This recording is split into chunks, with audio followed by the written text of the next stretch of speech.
Welcome back. All right, so news of the day video for all you fine people for your Thursday, October the 19th.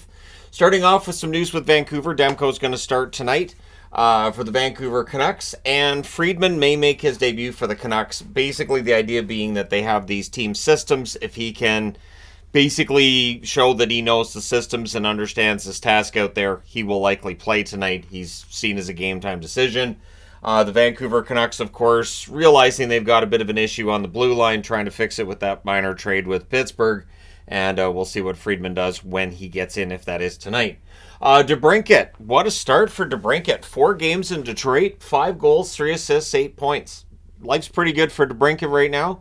And for the Red Wings, who are now 3-1 after that victory last night. For Detroit, it really does feel like, things are going to be better this year. Now, whether or not they end up above the playoff line's a whole other discussion. But, hey, at least it's a good start. And, it's been a while since Detroit got off to a start, anything like this. Steven Stamkos feels good to go tonight against Vancouver, so that's bad news for Canuck fans, right? So he's expected to play tonight. At practice today, said he felt good. Without Stamkos in the lineup, it has made a big difference to Tampa Bay's attack. Having him back in the lineup should be a big boost to them.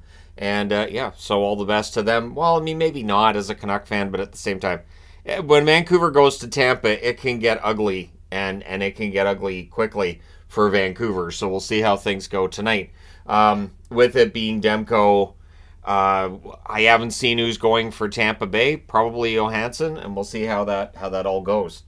So from last night's game, I talked about this, but I wanted to talk about it in a news video too, because this is news. And it just shows what a high bar Alex Ovechkin has set for himself. So Alex Ovechkin has now gone 7 games without a goal. Anybody else who's gone 7 games without a goal, and that's dating back to last season, nobody's going to say much. But for Ovechkin, the question has to start creeping in. Is he finally slowing down? And it's reality. Every single hockey player will slow down. But he's had no shots on net in back-to-back games, and that is the first time in his career that has happened.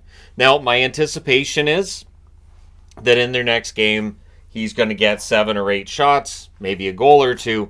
But last night's game for Washington really seemed to highlight that when they're against a team like the Sens, a team with really good foot speed is going to give them trouble.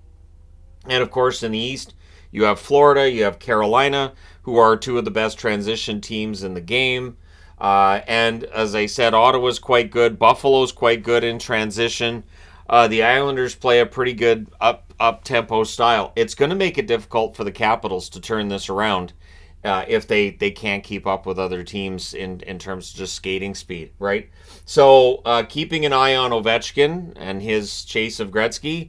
If he really slows down this year, then the Gretzky chase would change from when back to if. But we'll see. Because again, as a goal scorer, you often see other goal scorers go through like 10 goals in 5 games and then no goals for 5 or 6, and then they'll get 5 goals in 2. And it's very up and down. Ovechkin's been very consistent. It's part of the reason why he's threatening Gretzky's all-time goal record. I do think he probably bounces back, ends up in that 35-40 goal range this year. But it's going to be interesting to see if that does happen. Because if it doesn't, then that really leaves the Capitals kind of hung out to dry. If Ovechkin, and especially if Backstrom's not producing either, there's a lot there. There's not enough there right now for me to do a video specifically looking at the Capitals. But if their struggles continue for, say, another couple of weeks, probably ends up happening.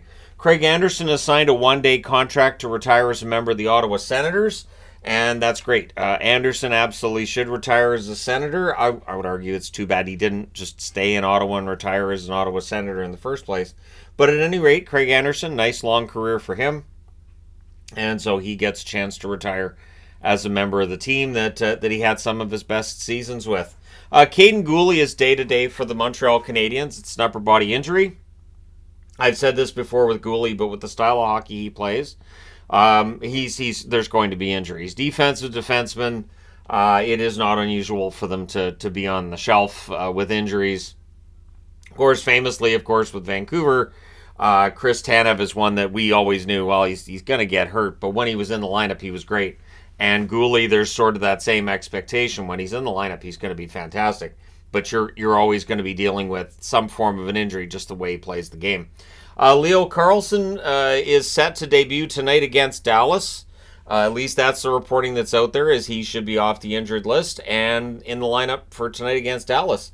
And I'm excited for Carlsson, and yet I'm hoping that Dallas does win the game because, Dallas. But yeah, Leo Carlsson debuting tonight for Dallas, debuting tonight against Dallas. Man, I wish it was for Dallas. That would really help them down the middle, wouldn't it?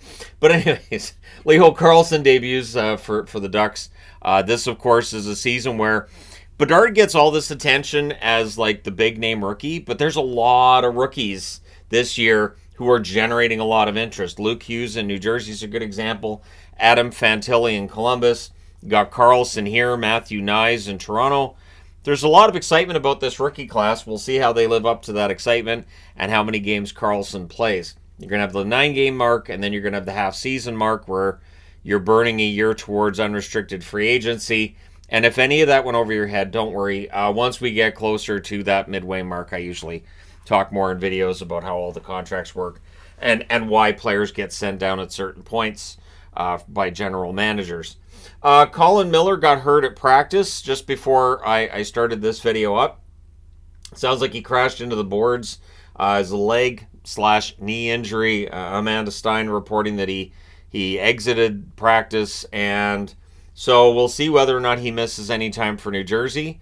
The good news is New Jersey's got a lot of depth right now, and so if Miller is going to miss any amount of time, they should be able to absorb that loss. Colin Miller's a good depth defenseman. He's got some offensive talent, absolutely, and so here's to hoping that it's not bad for him. All right, let me know your thoughts in the comment section below, as always. Don't forget to hit like and subscribe if you're browsing your way through. You just happened upon this video. Thank you guys so much for watching, for all your support. I will talk to you again soon.